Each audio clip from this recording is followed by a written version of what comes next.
Bonjour les gens, aujourd'hui nous allons jouer à Orion, l'héritage des Cory Odin, ou Odan, je ne sais pas comment ça se prononce, je vais être 100% honnête avec vous, et pour être plus précis, nous allons jouer à une version de démonstration d'Orion, l'héritage des Cory Odin, vu qu'il s'agit d'une préversion qui m'a été envoyée par les développeurs afin de vous en faire une petite preview.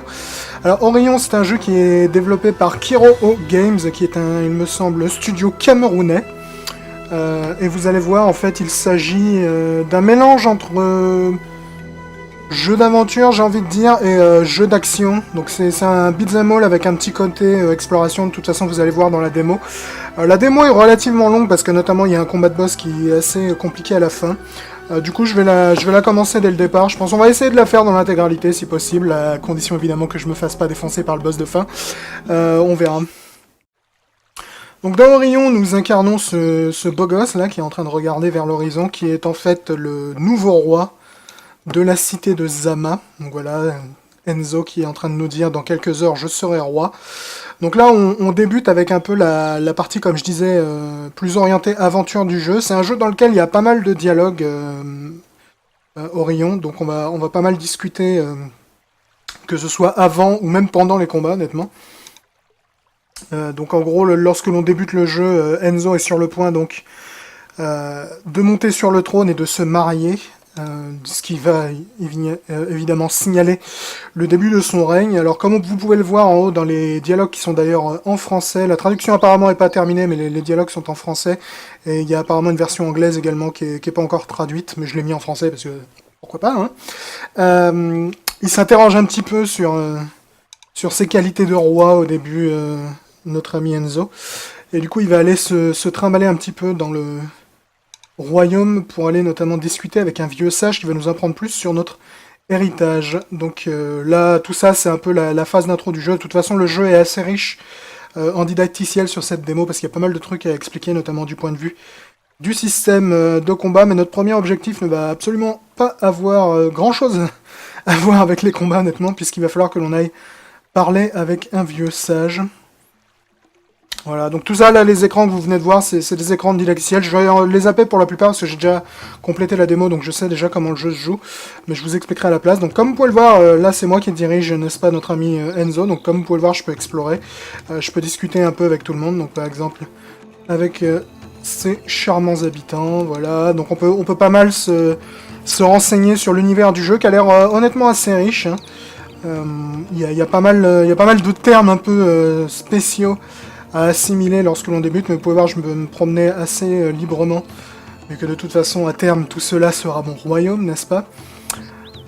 Donc dans ces décors, et lorsque l'on passera dans la phase de combat, vous verrez que le jeu changera assez significativement. Mais pour l'instant, on n'est pas vraiment sur le point de se battre. On va plutôt aller discuter avec notre ami le sage qui, si je me souviens bien, est dans le coin. Si ma mémoire est bonne. Je vais pas discuter avec trop de monde non plus, bien que je le pourrais, parce que voilà, je peux discuter vraiment avec tous les gens du village, hein, si vous désirez en apprendre plus sur les légendes, voilà, de la région. Voilà. Donc on peut voir, il y a pas mal de gens avec qui discuter. Les dialogues sont relativement légers, honnêtement. Il y a un petit peu d'humour au passage, c'est assez sympa. Alors par contre, le jeu est quand même assez riche en termes assez spécifiques à son univers, ce qui le rend peut-être pas hyper accessible au début, mais honnêtement, ça nous a expliqué de manière assez rapide les différents termes, de manière à ce que l'on comprenne un peu plus tous les délires du jeu, parce qu'il y a pas mal de choses à assimiler au fur et à mesure. Là, vous pouvez voir un classique dialogue à choix multiples, donc je peux lui demander l'origine de Zama, qui est mon royaume, donc très longtemps, fondé par la lignée des Cory Odin, dont je fais évidemment partie. Vous pouvez voir à chaque coup dans les textes, lorsque des termes sont importants ou des choses qu'il va falloir retenir, ils sont mis en couleur. Voilà, donc tout ça, on peut en apprendre plus. Le rôle du roi de Zama. Donc le roi de Zama est pas seulement un souverain, c'est également le premier défenseur du royaume, donc il va devoir prendre les armes lorsque le royaume est attaqué, ce qui explique pourquoi on aura toute une phase de combat ensuite. J'espère que vous entendez bien la musique au passage, parce qu'elle est vraiment pas mal du tout en fait. La partie sonore du jeu est pas irréprochable. En combat, il y a quelques bruitages dont je suis pas très fan, mais la musique est vraiment très cool. Voilà, donc là il nous explique un petit peu l'umoja, qui est un peu une façon de vivre, mais également une façon de combattre. L'utilisation des énergies oro-ioniques que l'on va devoir exploiter au combat, mais tout ça on verra un petit peu plus tard. Voilà, maintenant que j'ai fini de discuter avec notre ami, il y a... Voilà, on va nous appeler pour aller au mariage. Et c'est là que notre aventure va vraiment commencer en fait.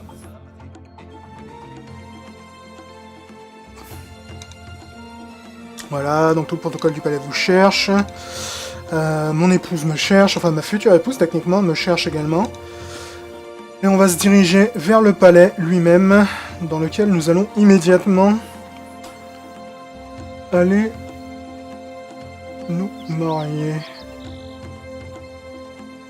Voilà, donc évidemment jusque là tout va bien, mais ce serait pas un jeu vidéo si tout se passait bien. Voilà, donc le palais c'est par là, si je me souviens bien. Donc ici on va avoir le droit à la cérémonie d'union, une fois de plus, dans le palais de Zama. Vous pouvez voir, il y a des petites cutscenes également, qui sont dans le même style graphique que le jeu, donc tout en 2D. Voilà, ambiance festive, n'est-ce pas, pour le mariage. Donc là on peut voir Enzo, on peut voir également sa future femme. Un peu plus à droite on peut voir notre entraîneuse, n'est-ce pas, qui nous a appris l'art de la guerre. Voilà, donc on est en train d'être mariés. Donc le prince Enzo et sa femme Erin. Enfin, future femme, techniquement ils sont pas encore mariés. Voilà, Erin va avoir un rôle important un petit peu plus tard également dans les combats, mais on le verra que lors du tout dernier combat de cette version démo. Donc voilà, vous pouvez voir les dialogues continus. Les dialogues sont vraiment pas dépourvus d'humour. On peut voir notamment le monsieur qui est un peu au centre de l'image là, en bas. Et le père d'Erin en fait, il est pas spécialement réjoui de voir sa fille se marier, visiblement, comme il va nous le faire comprendre. Enfin, c'est pas qu'il est pas réjoui de la voir se marier, il est pas trop réjoui de la voir fricoter avec Enzo, je crois, plutôt. Mais globalement, l'ambiance est tout à fait positive à ce moment-là. Et malheureusement, ça va pas rester positif très longtemps. Donc voilà, le notable est en train de nous unir. Voilà, là on a le père de la mariée qui est en train de nous faire une petite dépression nerveuse en face.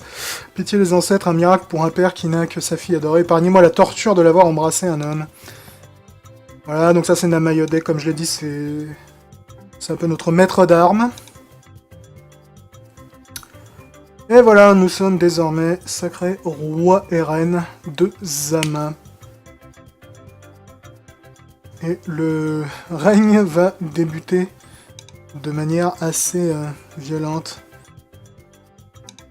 Le père, il continue à nous faire sa dépression. Voilà, donc là on entend une interruption, et il va falloir évidemment que l'on aille agir en tant que premier défenseur de Zama. Donc, nous avons été informés de la présence de Ratiat, qui sont un peu des pilleurs mal embouchés que l'on va devoir aller calmer. J'aime bien au passage, je sais pas si vous avez noté dans les dialogues, vu que j'ai tendance à les zapper un peu rapidement là, mais depuis tout à l'heure, la mariée arrête pas de se plaindre que ses chaussures lui font mal aux pieds, et qu'elle aimerait bien s'en débarrasser. Voilà, c'est donc notre maître d'armes nous dit que c'est pas son rôle de protéger Zama, vu que c'est notre taf maintenant que l'on a été sacré roi, donc il va falloir aller mettre les mains dans le cambouis en gros. Et c'est là que l'on va découvrir donc la seconde partie du jeu, qui est une partie combat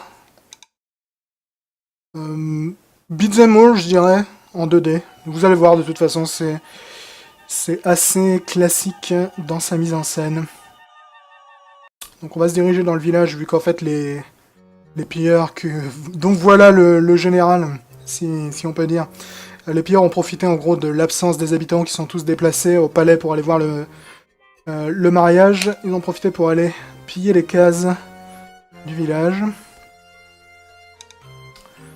Donc on va retrouver les différents Ratiats qui sont en train, voilà, de se remplir la poche. Évidemment, on va débarquer au milieu comme un cheveu sur la soupe afin de leur botter les fesses.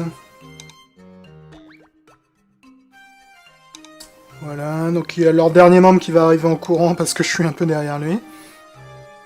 Avec une démarche un petit peu unique, n'est-ce pas? Voilà, et me voici. Donc là, en gros, notre monarque va un peu passer en mode Super Saiyan, pour résumer très simplement. Arborer son armure de combat. Et aller botter les fesses. Voilà. Un peu plus le style que tout à l'heure. Et c'est là que l'on va découvrir en fait le système de combat que je vais vous expliquer pendant que je l'utiliserai, parce que je pense que c'est plus simple que de vous laisser lire les écrans de didacticiel. Voilà, donc là ils sont un petit peu en train de s'insulter les uns les autres, comme c'est la tradition, n'est-ce pas, avant un combat. Donc là on va entrer dans la phase de combat, le jeu va nous placer sur le champ de bataille après une petite transition, que voici. Et vous allez voir comment ça fonctionne. Donc voilà, on est passé vraiment sur un plan pur 2D, là, malgré le fait que le décor reste le même. Vous pouvez voir en bas l'interface qui est apparue, je vais en profiter pour vous expliquer à quoi correspond chaque jauge. Donc évidemment la jauge verte, ce sont mes points de vie. La jauge bleue, c'est, pour résumer grossièrement, mon énergie magique, que je vais utiliser pour plusieurs choses. Et la jauge rose, c'est mon endurance, que je vais utiliser principalement pour tout ce qui va avoir attrait à mon esquive et aux attaques liées à l'esquive.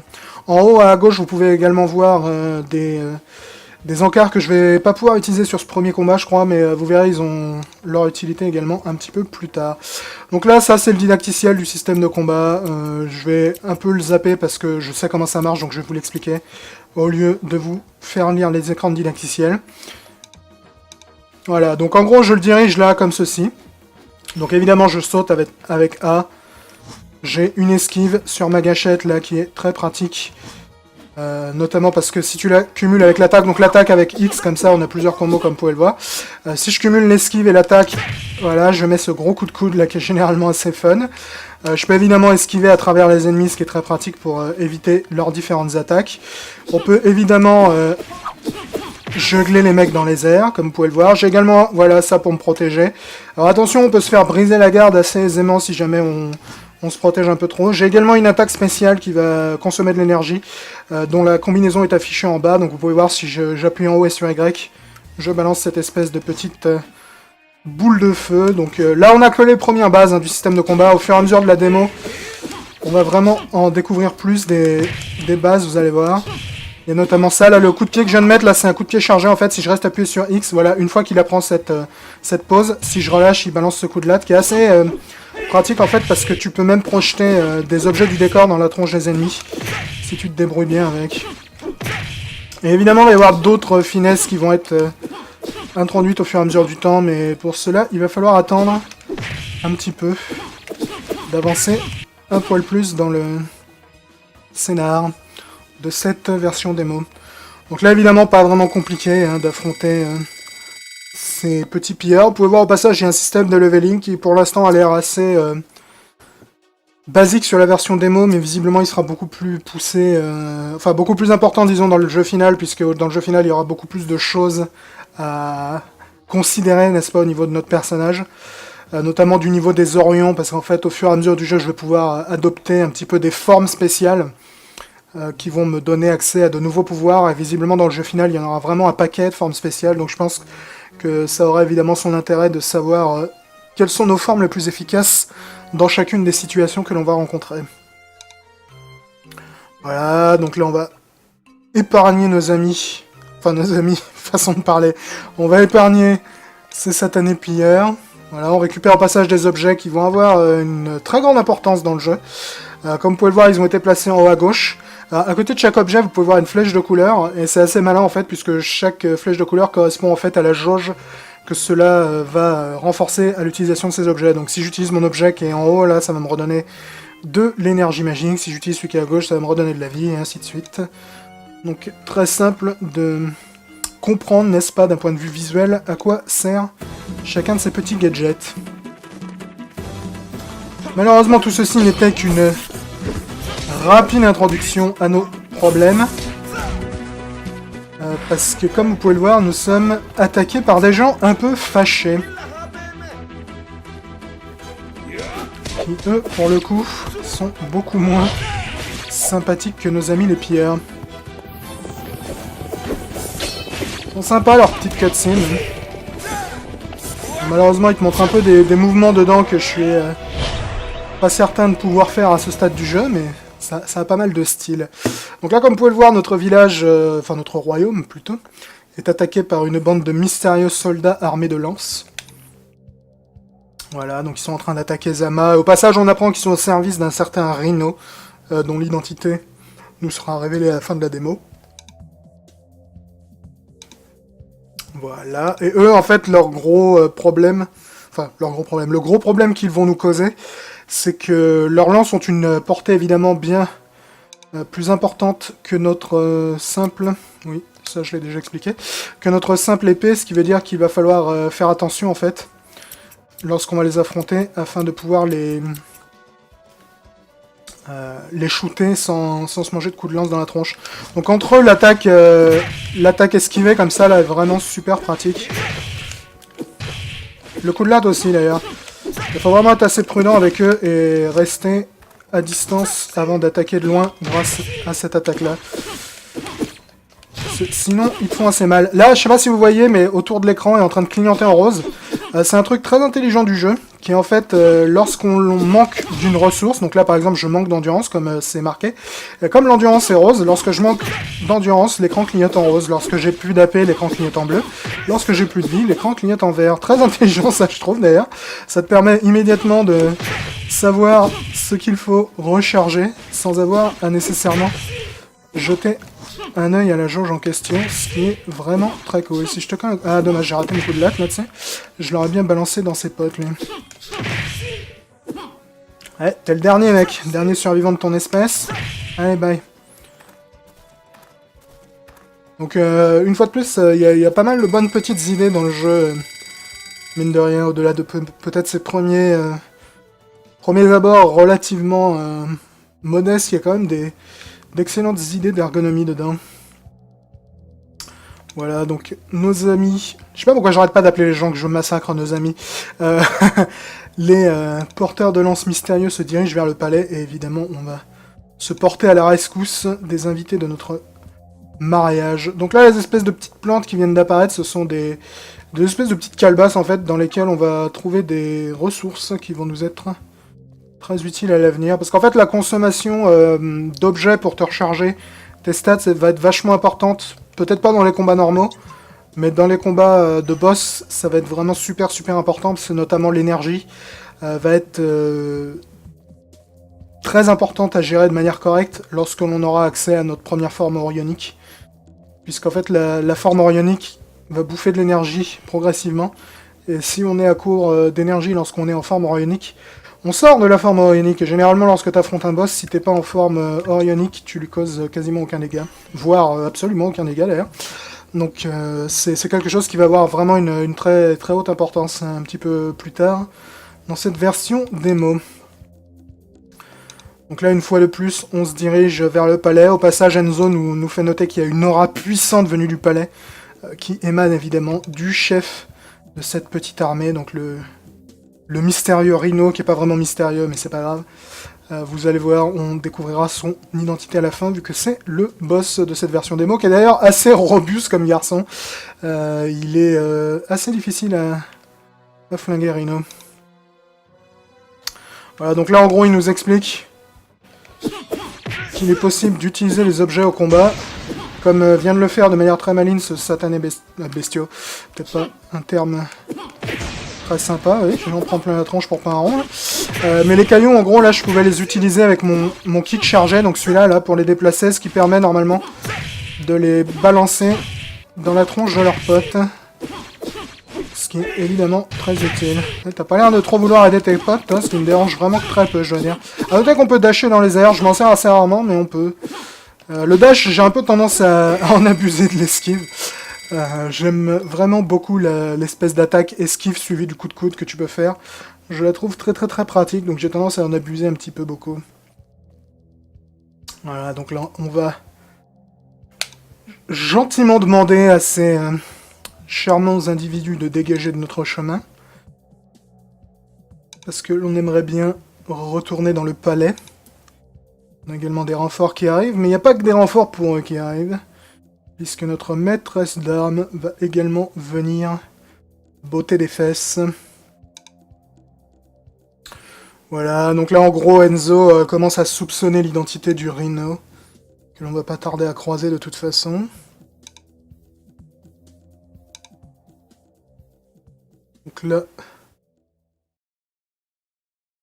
on va repasser en mode baston. On va essayer cette fois-ci d'utiliser le caillou, histoire que je puisse vous le montrer.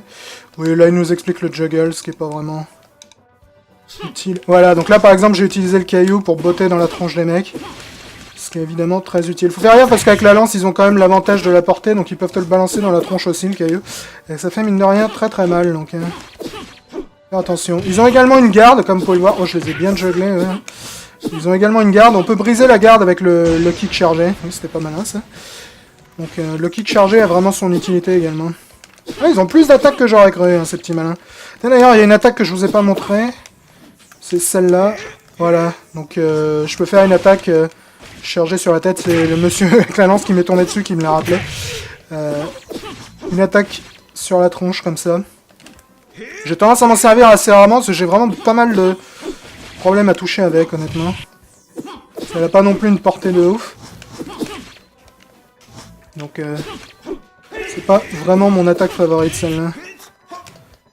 Je t'ai raté sur le juggle et j'ai plus de stamina. On va essayer quand même de... m'en toucher un avec ça, mais j'ai vraiment un peu de mal à la mettre. Et pour la faire, évidemment, comme dans la plupart des jeux de ce type, t'appuies en bas, sur en bas et attaquer. Ouais, bon. Décidément, cette attaque, c'est pas mon truc. Je préfère le coup de coude dans le bide. Ah, mais on a une attaque comme ça, sur la tête. Les sauts sont vachement amples dans le jeu, donc elle est pas facile à placer, cette attaque-là. Voilà, donc maintenant qu'on a tabassé leurs renforts, il y a nos renforts qui vont arriver, donc il y en a maillot D. Qui est un peu efficace aussi, avec ses armes qui m'ont l'air tout à fait dangereuses. Donc elle va nous couvrir nos arrières pendant que l'on va aller dans le palais affronter les autres. C'est une véritable tornade. Elle a l'air très fâchée.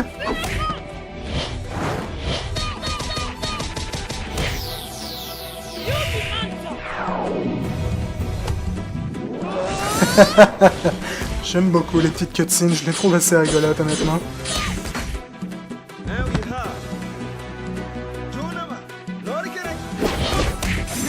Voilà, l'union fait la force.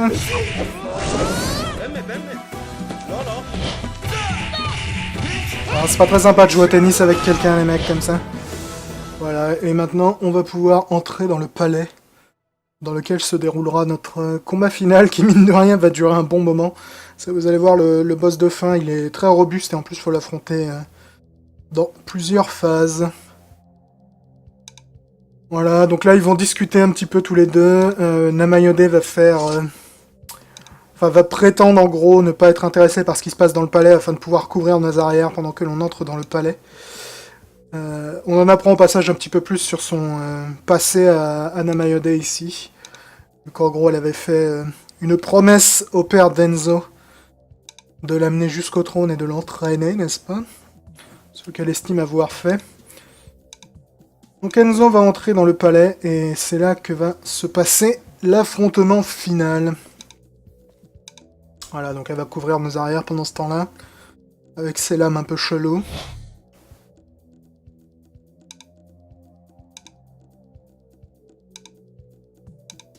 Voilà.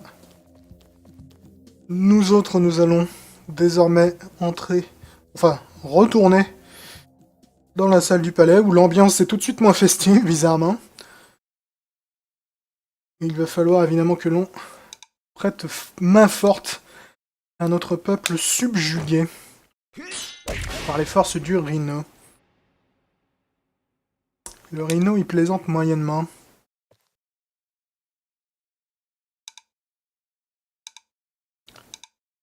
Voilà, donc il y a un petit peu de discussion. On apprend au passage que la reine s'est éclipsée en Entre-temps, elle va revenir un petit peu plus tard, la reine, pour nous aider à battre le boss. Que voilà, qui est particulièrement beau gosse lui aussi, avec sa coiffure un petit peu improbable.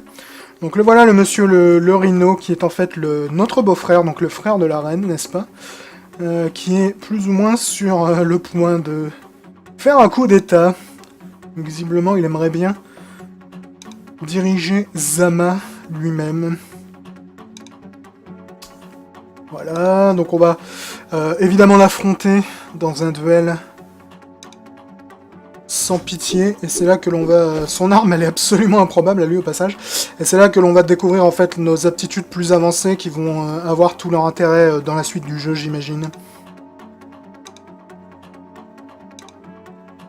Voilà, ils sont en train de s'écharper avec les mots avant de s'écharper avec les armes. Donc il y a deux phases où il faut l'affronter, notre ami le Rhino. La première phase est un combat relativement long, mais pas spécialement compliqué. La deuxième phase est plus balèze. Donc là, on va découvrir les modes orioniques. Donc on en a qu'un pour l'instant, mais à terme dans le jeu, il y en aura plusieurs.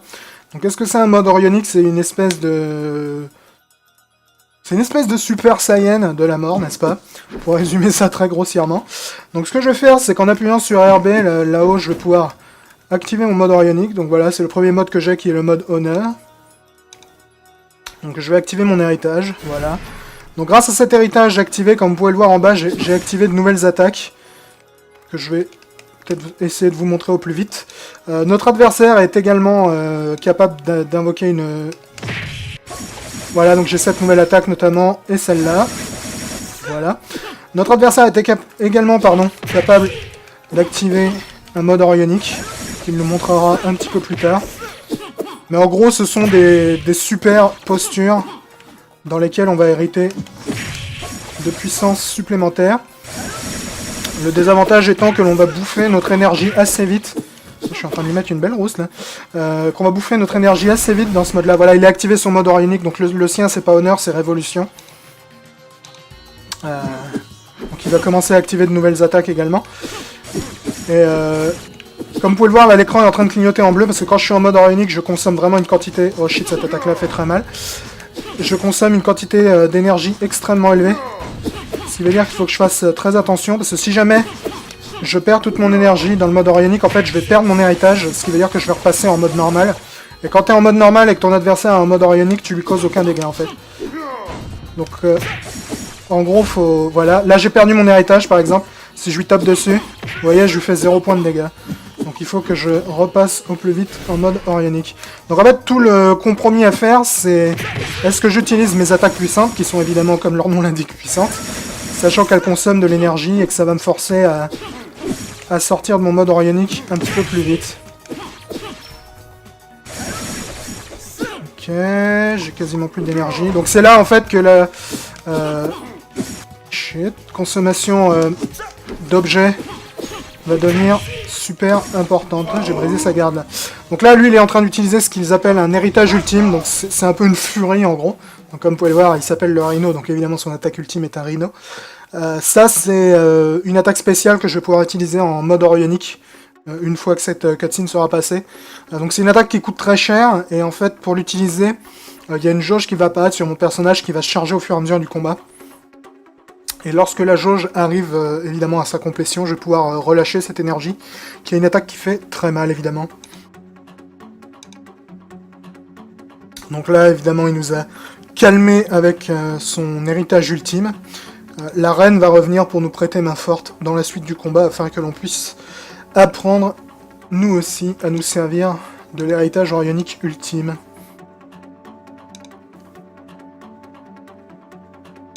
Donc là, ils sont une fois de plus en train de s'engueuler un petit peu, tous les deux. Garba et Enzo.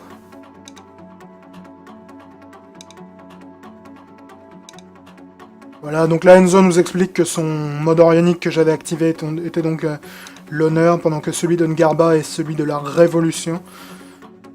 Voilà, donc laisse-moi répondre à ton honneur par ma révolution. Donc ce sont des formes de combat différentes. Là, il est en train de charger une fois de plus son héritage ultime. Et c'est là que la reine va venir me sauver les fesses. Parce que sinon je vais décéder. Voilà, donc voilà la reine qui au passage est la sœur du Rhino, n'est-ce pas? Et le combat final en fait va nous demander de gérer en même temps Enzo qui va être notre combattant et Erin qui est donc la reine qui elle va nous servir en fait de personnage de support. Donc ça va être un petit peu plus compliqué le combat final contre le Rhino. Vous allez voir. Donc là, le frère et la sœur sont en train de s'embrouiller aussi parce que ça tourne vraiment au drame familial. Donc la reine nous protège. Erin, elle a un pouvoir de soin en fait qui va nous être très pratique. Le problème c'est qu'il bouffe énormément d'énergie, donc elle va pas pouvoir l'utiliser autant qu'elle le souhaite pendant le combat, donc il va falloir l'utiliser de manière assez stratégique. Voilà, donc cette espèce de Kikoken vert là, elle va nous soigner avec. Et pendant ce temps-là, il va falloir que l'on tabasse son frère.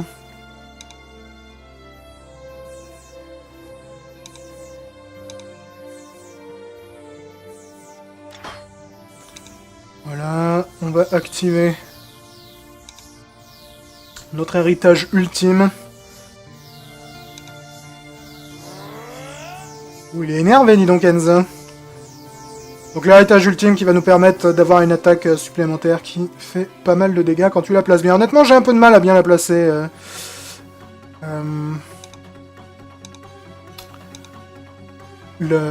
L'attaque ultime d'Orion. Voilà, donc c'est l'honneur des Coréodones.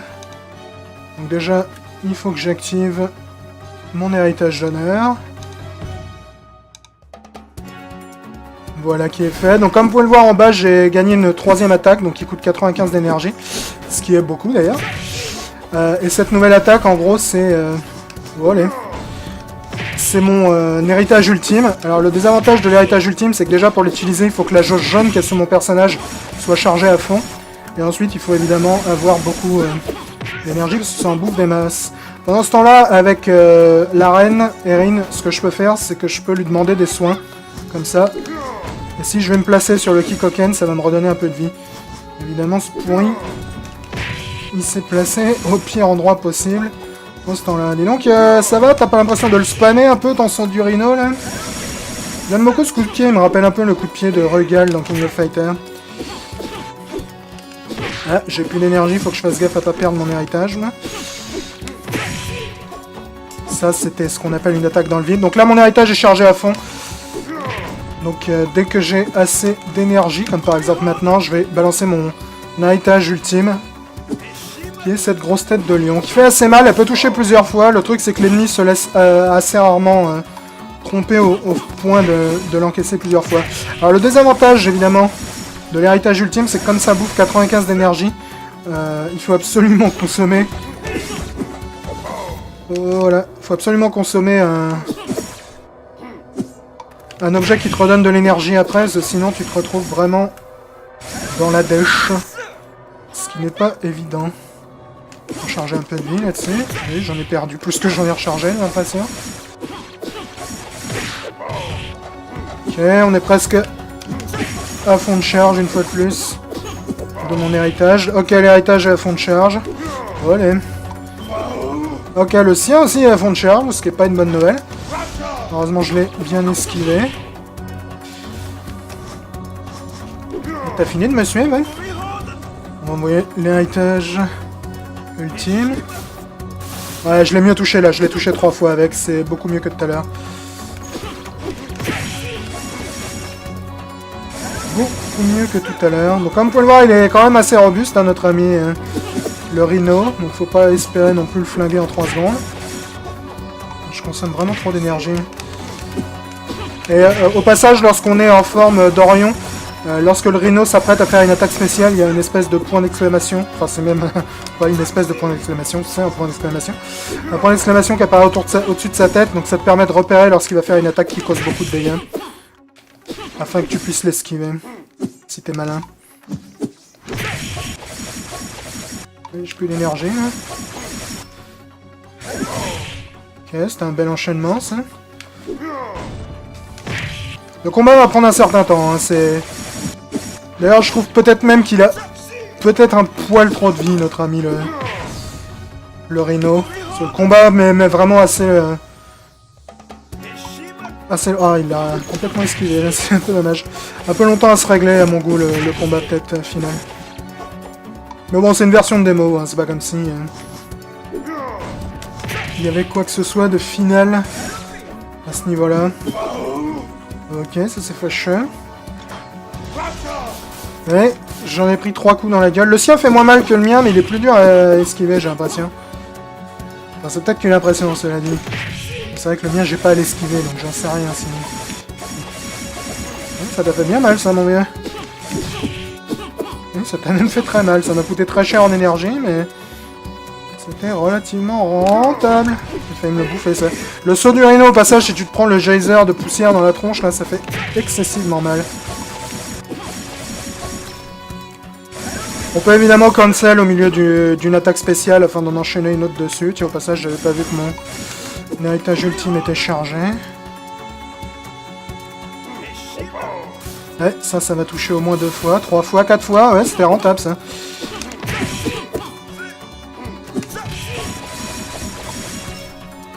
On va lancer un petit coup de pied dans la gueule. L'espèce d'attaque comme ça, là, elle est vraiment cool, je veux dire. Elle bouffe un max d'énergie, mais elle est vraiment cool. Tu peux en enchaîner plusieurs dessus. Bon, après, quand tu la rates, tu te sens un peu idiot, mais bon. Ok, je vais me bouffer un geyser dans la tronche. Alors, déjà chargé, mon attaque ultime. J'ai malheureusement pas assez d'énergie. On va consommer un truc d'énergie au passage. Probablement pas pouvoir l'esquiver, là. Oh, il a pris très cher là-dessus, ouais. Il a pris très cher là-dessus. Donc, victoire, n'est-ce pas? Voilà, donc là on a l'écran d'XP que je vais zapper parce qu'on s'en fout un peu. Et c'est la fin donc de la démo d'Orion, l'héritage des Cory Odan. Alors il faut savoir que l'aspect orionique que j'ai montré là, c'en est qu'un. Et visiblement il y en a vraiment un paquet dans le jeu final. Donc je pense qu'à terme tu vas pouvoir débloquer vraiment un grand nombre d'attaques spéciales. Ce qui est potentiellement très intéressant je pense. Et je trouve le mariage du jeu entre aventure et combat assez intéressant. Le jeu est peut-être un peu bavard pendant les combats, mais c'est peut-être dû au fait que c'est une démo. Parce qu'évidemment, le rôle d'une démo, c'est pas seulement de te montrer le jeu, il faut aussi qu'il te l'explique avant. Donc c'est peut-être pour ça que le jeu discute autant pendant les combats. Mais honnêtement, je trouve le jeu beaucoup plus prometteur que je pourrais avoir anticipé. Les combats répondent vraiment super bien en tout cas. J'ai hâte de voir ce que ça donne lorsque t'as plusieurs héritages différents à activer. T'as un peu beaucoup de touches à maintenir en tête lorsque t'es en train de te bastonner, mais je pense que ça peut être sympathique sur le long terme. Donc ça c'est la fin de la démo, vous allez voir, il va y avoir un joli écran fin de démo et tout. Voilà. Donc vous pouvez noter 21 transformations orioniques sur la version finale, donc ça paraît assez prometteur tout ça. J'ai également l'impression que tu peux jouer Erin au combat dans le jeu final. Donc carrément un second personnage peut-être. C'est difficile à dire honnêtement. Je sais pas si tu joues Kenzo ou si tu joues aussi Erin. Tu veux peut-être jouer Erin de manière support un peu plus poussée à terme. J'ai l'impression que son rôle est vraiment un rôle de support derrière Enzo. Enfin bref, c'était voilà un petit aperçu de cette démo. J'espère que ça vous a plu et comme d'habitude je vous dis ciao à tous. Défenseur du royaume, donc il va devoir prendre les armes lorsque le royaume est attaqué, ce qui explique pourquoi on aura toute une phase de combat ensuite. J'espère que vous entendez bien la musique au passage, parce qu'elle est vraiment pas mal du tout en fait. La partie sonore du jeu est pas irréprochable. En combat, il y a quelques bruitages dont je suis pas très fan, mais la musique est vraiment très cool. Voilà, donc là il nous explique un petit peu l'Umoja, qui est un peu une façon de vivre, mais également une façon de combattre. L'utilisation des énergies orioniques que l'on va devoir exploiter au combat, mais tout ça on verra un petit peu plus tard. Voilà, maintenant que j'ai fini de discuter avec notre ami, il y a... Voilà, on va nous appeler pour aller au mariage. Et c'est là que notre aventure va vraiment commencer en fait.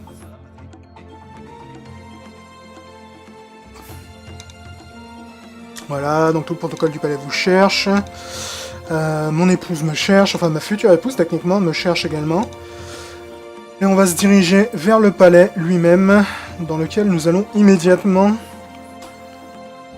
aller nous marier. Voilà, donc évidemment jusque là tout va bien, mais ce serait pas un jeu vidéo si tout se passait bien. Voilà, donc le palais c'est par là, si je me souviens bien. Donc ici on va avoir le droit à la cérémonie d'union, une fois de plus, dans le palais de Zama. Vous pouvez voir, il y a des petites cutscenes également, qui sont dans le même style graphique que le jeu, donc tout en 2D. Voilà, ambiance festive, n'est-ce pas, pour les mariages. Donc là on peut voir Enzo, on peut voir également sa future femme. Un peu plus à droite on peut voir notre entraîneuse, n'est-ce pas, qui nous a appris l'art de la guerre. Voilà, donc on est en train d'être mariés. Donc le prince Enzo et sa femme Erin. Enfin, future femme, techniquement ils sont pas encore mariés.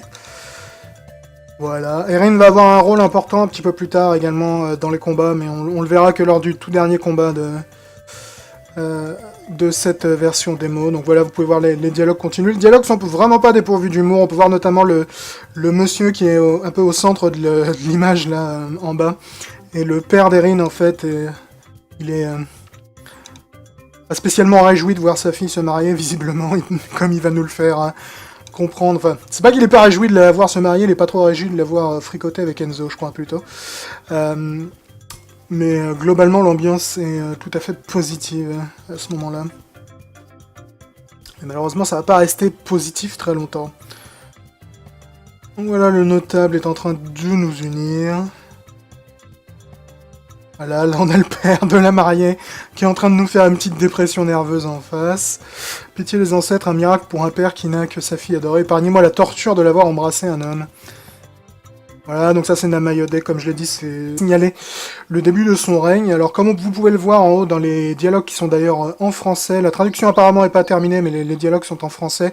Et il y a apparemment une version anglaise également qui est pas encore traduite, mais je l'ai mis en français parce que pourquoi pas, hein. Il s'interroge un petit peu sur ses qualités de roi au début, notre ami Enzo. Et du coup, il va aller se trimballer un petit peu dans le royaume pour aller notamment discuter avec un vieux sage qui va nous apprendre plus sur notre héritage. Donc là, tout ça, c'est un peu la phase d'intro du jeu. De toute façon, le jeu est assez riche en didacticiel sur cette démo, parce qu'il y a pas mal de trucs à expliquer, notamment du point de vue du système de combat, mais notre premier objectif ne va absolument pas avoir grand-chose à voir avec les combats, honnêtement, puisqu'il va falloir que l'on aille parler avec un vieux sage. Voilà, donc tout ça, là, les écrans que vous venez de voir, c'est des écrans didacticiels. Je vais les zapper pour la plupart, parce que j'ai déjà complété la démo, donc je sais déjà comment le jeu se joue, mais je vous expliquerai à la place. Donc comme vous pouvez le voir, là, c'est moi qui dirige, n'est-ce pas, notre ami Enzo, donc comme vous pouvez le voir, je peux explorer, je peux discuter un peu avec tout le monde, donc par exemple, avec ces charmants habitants, voilà, donc on peut pas mal se renseigner sur l'univers du jeu, qui a l'air honnêtement assez riche, hein. Il y a pas mal de termes un peu spéciaux à assimiler lorsque l'on débute, mais vous pouvez voir, je peux me promener assez librement, vu que de toute façon, à terme, tout cela sera mon royaume, n'est-ce pas? Donc dans ces décors, et lorsque l'on passera dans la phase de combat, vous verrez que le jeu changera. Bonjour les gens, aujourd'hui nous allons jouer à Orion, l'héritage des Cory Hodan, ou Hodan, je ne sais pas comment ça se prononce, je vais être 100% honnête avec vous, et pour être plus précis, nous allons jouer à une version de démonstration d'Orion, l'héritage des Cory Hodan, vu qu'il s'agit d'une préversion qui m'a été envoyée par les développeurs afin de vous en faire une petite preview. Alors Orion, c'est un jeu qui est développé par Kiroho Games, qui est il me semble, studio camerounais. Et vous allez voir, en fait, il s'agit d'un mélange entre jeu d'aventure, j'ai envie de dire, et jeu d'action. Donc c'est un beat'em all avec un petit côté exploration. De toute façon, vous allez voir dans la démo. La démo est relativement longue parce que notamment il y a un combat de boss qui est assez compliqué à la fin. Du coup, je vais la commencer dès le départ. Je pense qu'on va essayer de la faire dans l'intégralité si possible, à condition évidemment que je me fasse pas défoncer par le boss de fin. On verra. Donc dans Orion, nous incarnons ce beau gosse là qui est en train de regarder vers l'horizon, qui est en fait le nouveau roi de la cité de Zama. Donc voilà, Enzo qui est en train de nous dire dans quelques heures je serai roi. Donc là on débute avec un peu la partie, comme je disais, plus orientée aventure du jeu. C'est un jeu dans lequel il y a pas mal de dialogues, Orion, donc on va pas mal discuter, que ce soit avant ou même pendant les combats, honnêtement. Donc en gros, lorsque l'on débute le jeu, Enzo est sur le point donc de monter sur le trône et de se marier, ce qui va évidemment assez significativement. Mais pour l'instant, on n'est pas vraiment sur le point de se battre. On va plutôt aller discuter avec notre ami le sage qui, si je me souviens bien, est dans le coin. Si ma mémoire est bonne. Je vais pas discuter avec trop de monde non plus, bien que je le pourrais, parce que voilà, je peux discuter vraiment avec tous les gens du village, hein, si vous désirez en apprendre plus sur les légendes, voilà, de la région. Voilà. Donc on peut voir, il y a pas mal de gens avec qui discuter. Les dialogues sont relativement légers, honnêtement.